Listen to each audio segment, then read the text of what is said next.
Hello, readers! Welcome to this bonus episode of Reading in the Middle. We're taking you back to the American Library Association's annual conference this year, which was held in Philadelphia. And I had the opportunity and the pleasure of sitting down with award-winning public radio journalist and middle grade author Kitty Felde. She's the creator of the Fina Mendoza Mysteries, including Welcome to Washington, Fina Mendoza and the State of the Union, and the host of both the Fina Mendoza Mysteries podcast and Book Club for Kids. In our conversation recorded live at the Podcast Pavilion, Kitty and I talked about weaving mystery and civics together, bringing stories to life through audio, and real-life Capitol Hill lore that inspires her work. So, you're going to hear me flub up Fina Mendoza. Sorry, Kitty. But you're going to also hear some wonderful information about her book, her experience on Capitol Hill, and just a host of other things. So just enjoy this bonus episode, and let's begin.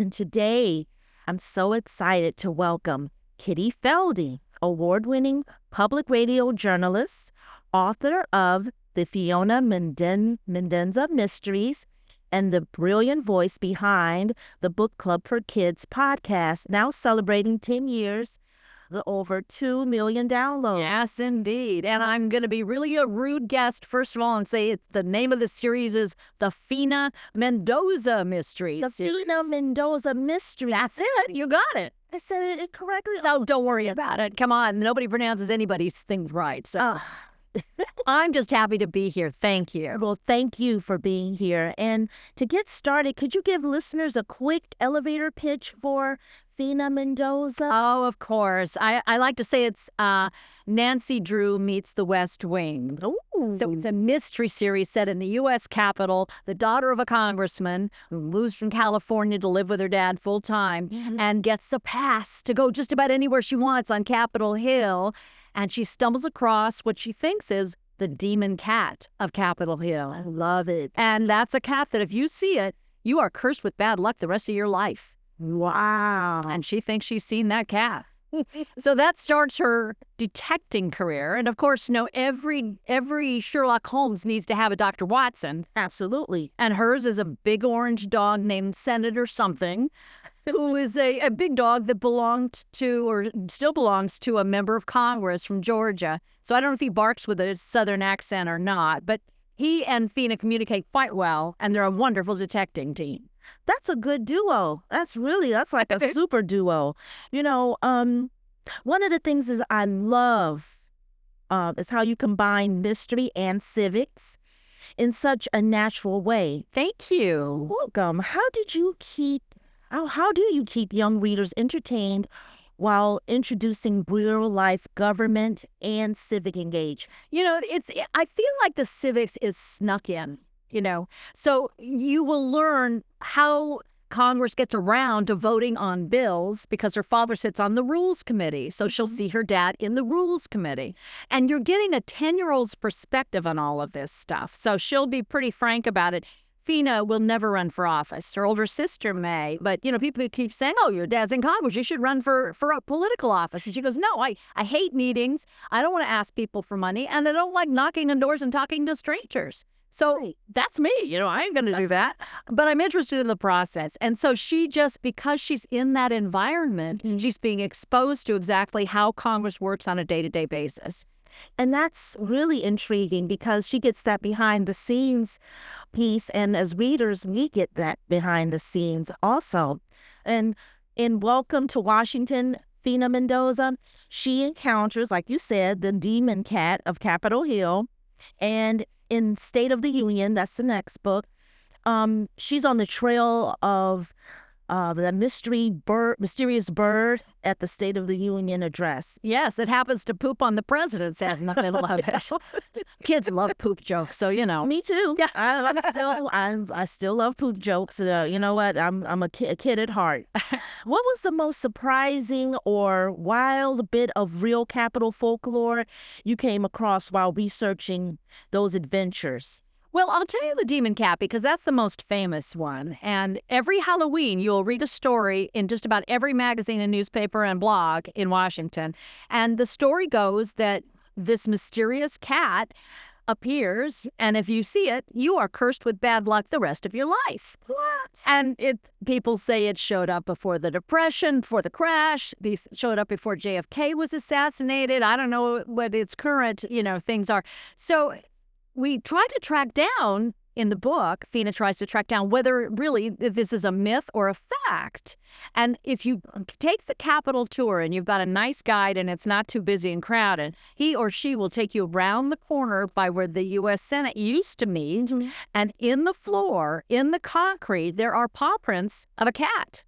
So we know there are cats. There have been cats in that Capitol. And the reason is, and I'm giving this all away, is the Capitol Hill, actually most of old Washington, is infiltrated by mice. They built the U.S. Capitol on Jenkins Hill, and it was overrun with mice. So in the old days, in the Capitol, they used cats to get rid of the mice. So it's the cat Temple Hill. Oh, well done, you, Annisha. Oh, my goodness. Yes, I had to put that in there. I was thinking of that. I said, you know what, I'm just going to say it. Whatever, I'm going to say it. Now, Kitty, let's talk about the Fina Mendoza podcast. Yes. So it's not just an audiobook companion, but it's a fully produced audio drama. What inspired you to bring Fina to the world of podcasting? Well, my background. So I started out as a theater major and a playwright, and I wrote plays, and I, knew how to do dialogue. That's the one thing I really knew how to do well. And I knew my next career was public radio, where I spent many decades covering news stories, including on Capitol Hill. So I knew how to work with audio. Mm-hmm. And I put those two things together as a way to make the books even more accessible to younger readers. So the age group for reading, this is a middle grade series, and I kind of see it as, grades 3 to 5. That's where it scopes out on the Lexile scores. Mm-hmm. But younger kids are interested as well. And the books are available in English and Spanish. And so I wanted kids, maybe they're learning Spanish or maybe they're learning English, to get the book in their native language. And then the podcast will help you learn the other language if you have it along with the book. And then I contacted all of my actor and journalist friends and twisted their arms and said, please, will you come and play this part? And the actor who plays the dog, Senator Something, is brilliant.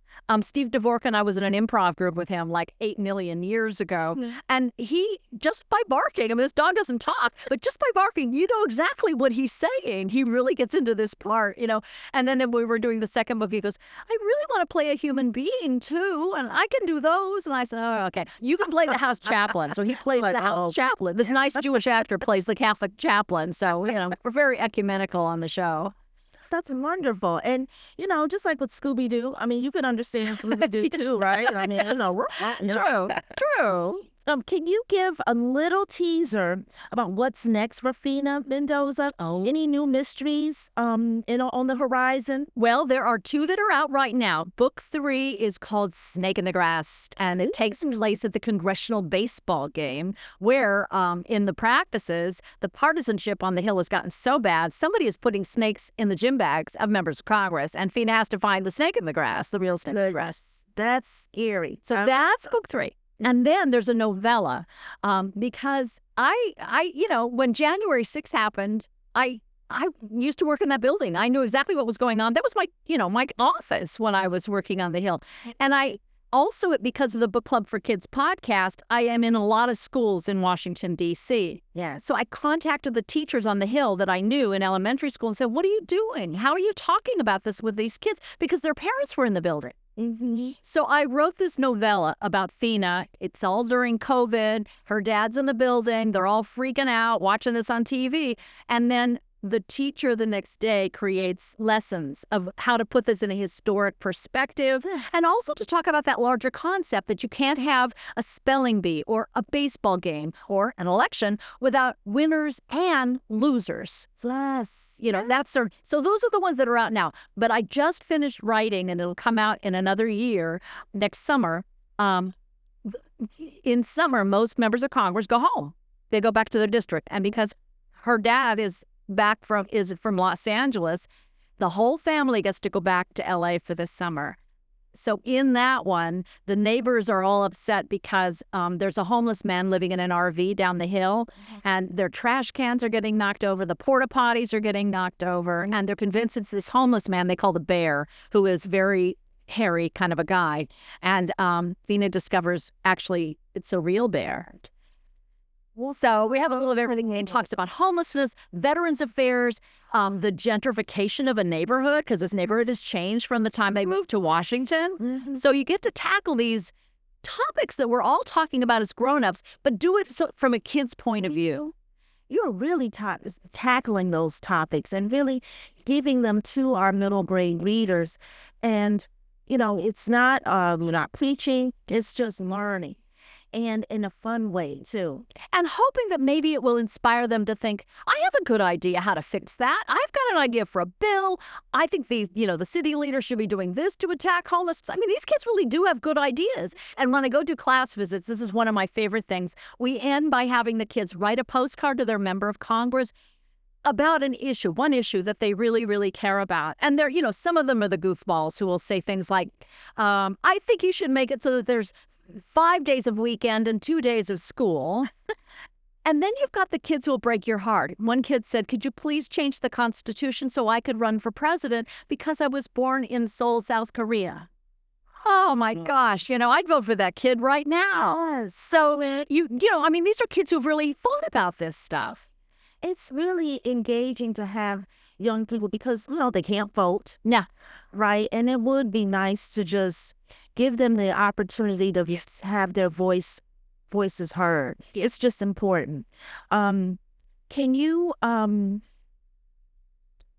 is there a moment during the podcast production that totally surprised you? Now, I know you had the Senator something, but was it something like funny, moving, or just technically wild? Well, I'll tell you, the girls who played Fina and her older sister, I saw her in a production of In the Heights at a junior college in LA, and her voice was just Fina. It just was. I didn't know this girl from Adam, so I introduced myself and I convinced her to drive all the way. It was a big, long drive she had to make every day to come down and do the show. But and then we were trying to cast the older sister. So this other actress auditioned. It turned out the woman we cast was her cousin. Wow. So because they knew each other and their relationship, it felt familiar. I mean, when you hear the two of them together, you know they are related. You just know they are because just of the way they interact with each other. And that was an unexpected surprise that was just wonderful. That is a wonderful surprise. Unexpected and wonderful. So, now, if Fina ran for office, oh my, what would her campaign slogan be? Well, she wrote one for her father that I think is pretty good. In the next book, she says, I'm going to paraphrase it because I can't remember it exactly, but it was something like, I may not be able to fix everything, but I'll try.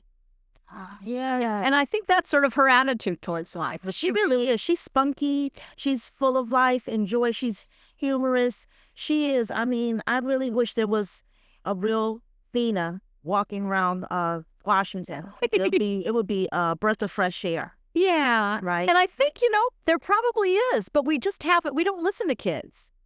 We really don't give them that sense of agency, to really believe in what they're saying. We talk down to them. And I always think all of us have a secret age inside of us. Now, Annisha, I'll ask you what your secret age is, but I'm a fifth grader in my heart. That's who I am.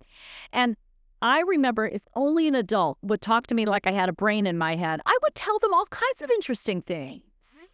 And when I do my book club for kids, that's sort of the motto we go in with, is that these kids really do have wonderful and interesting insights into life and solving problems. Always. My secret age was 15. Oh, you're much more mature than I am. Well, I felt that my family, they talked to me as an adult and they included me in conversations. And so I think that it's so refreshing when you have families that really treat you, I mean, look, I respected them, but they also, we weren't like on the same level. No, they were the boss. But of course, but we always had great conversations. You grew up good, girl.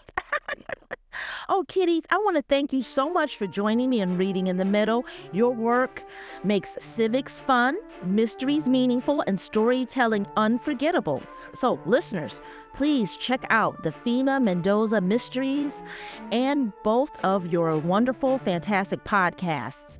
So, until next time, everyone, keep reading, stay curious, and remember, your voice matters. That was my conversation with Kitty Felde, recorded live at the annual ALA conference. I loved getting the chance to hear how she turns the halls of the U.S. Capitol into a playground for mystery, learning, and civic engagement. If you haven't already checked out her books, Welcome to Washington, Fina Mendoza, and State of the Union, give a listen to the Fina Mendoza Mysteries podcast and Book Club for Kids. Thanks for joining me for this special ALA Rewind. Until next time, keep reading, keep asking questions, and keep reading in the middle.